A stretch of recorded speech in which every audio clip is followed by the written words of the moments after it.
Once upon a time, in a small African village nestled between rolling hills and winding rivers, there lived three princesses.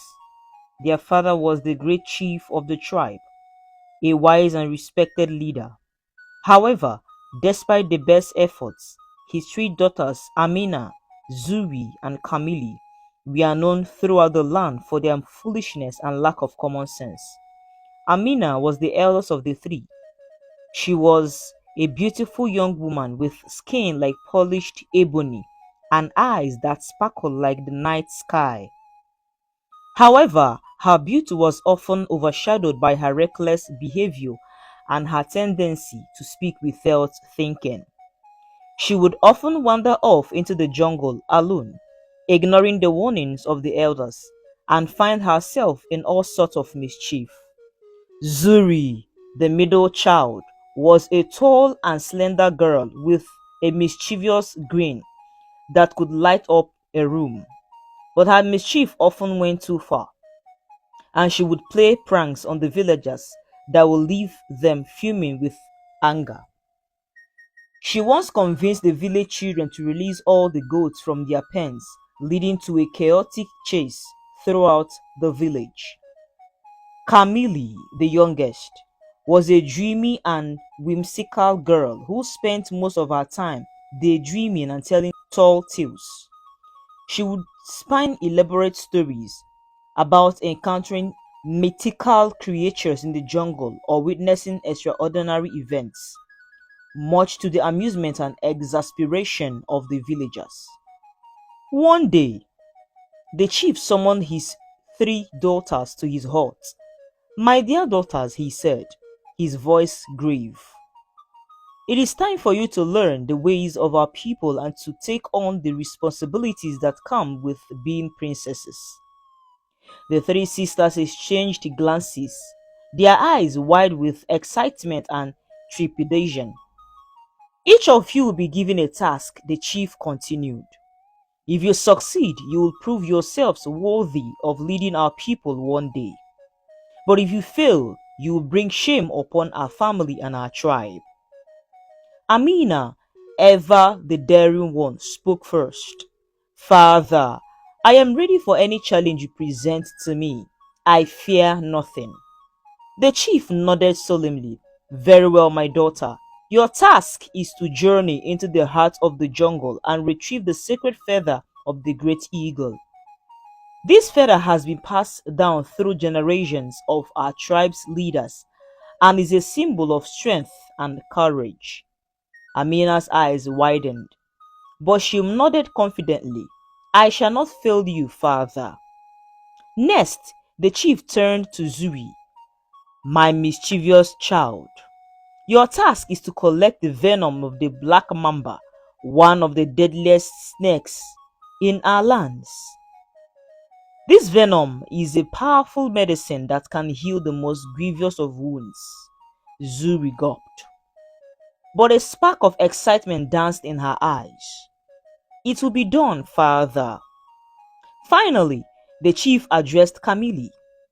"My dreamer, your task is to journey to the top of the great mountain and retrieve a piece of the sacred stone that lies at its peak.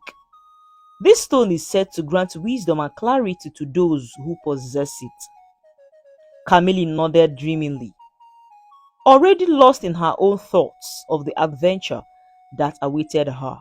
With their task set before them, the three princesses set out on their separate journeys, each determined to prove herself worthy.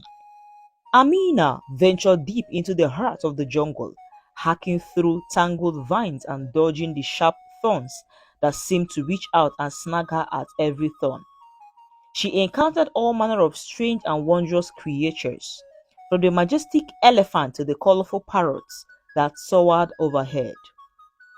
After many days of wandering, Amina stumbled upon the towering nest of the great eagle. The massive bird regarded her with piercing eyes, its talons gleaming in the dappled sunlight.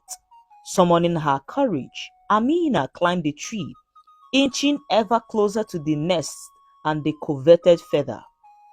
Just as she reached out to pluck the feather, The great eagle let out a deafening screech and swooped down upon her. Amina yelped and lost her balance, tumbling from the tree and landing in a heap on the ground below, bruised and battered. But undeterred, Amina knew she had to try again. She spent the next several days observing the great eagle's habits and devising a plan. Finally, she fashioned a crude net from vines and waited patiently for the bird to return to its nest. With lightning fast reflexes, Amina threw the net over the great eagle, entangling it in the sturdy vines as the mighty bird thrashed and screeched. Amina darted forward and plucked the sacred feather from its nest. Triumphant, she turned and began the long journey back to the village, the feather clutched tightly in her hand. Meanwhile, Zuri had ventured into the sun-baked savannah, her eyes peeled for the telltale of the black mamba. She knew that these deadly snakes often lurked in the tall grasses, striking with lightning speed and deadly accuracy. One day, as she was carefully patting the grass with a long stick, she spotted the unmistakable pattern of the black mamba's quills. Her heart raced with excitement and fear as she crept closer. A small veil collapsed in her sweaty palm. The snake coiled and hissed, its forked tongue flicking in and out as it sensed Zuri's presence.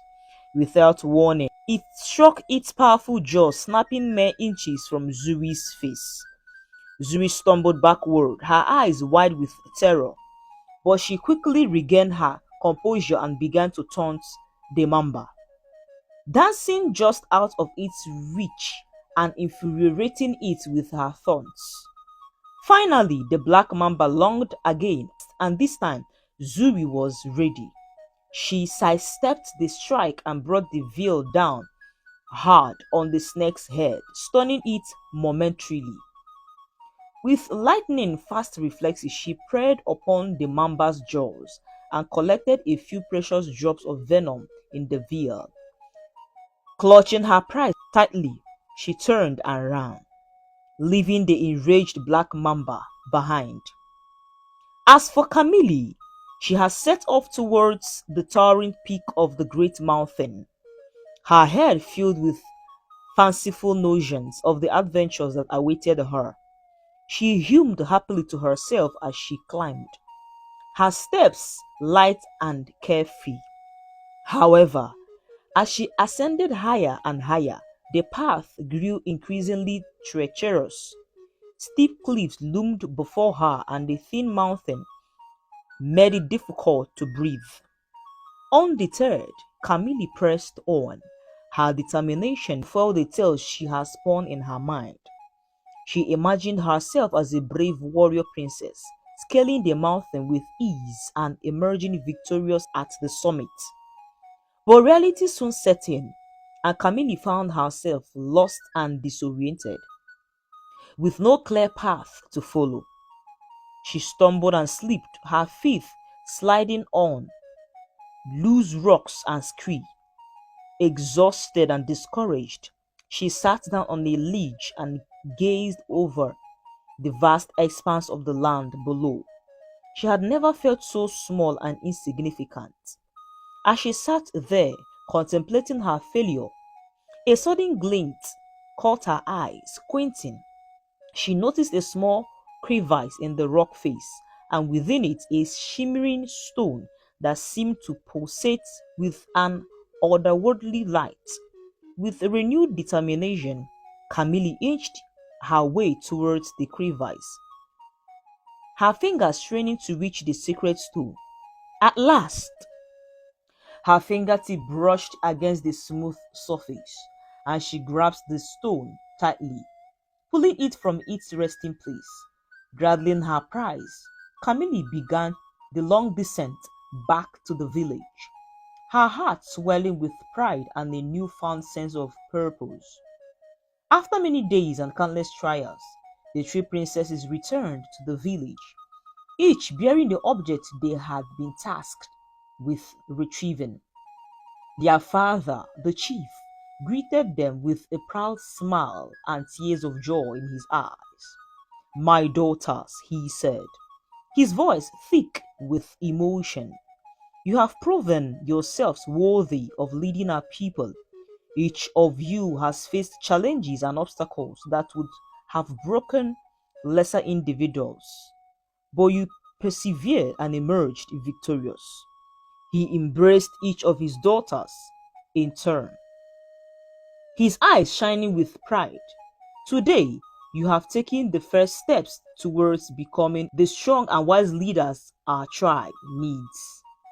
From that day forward, the three princesses were known throughout the land for their courage, their resilience, and their unwavering determination.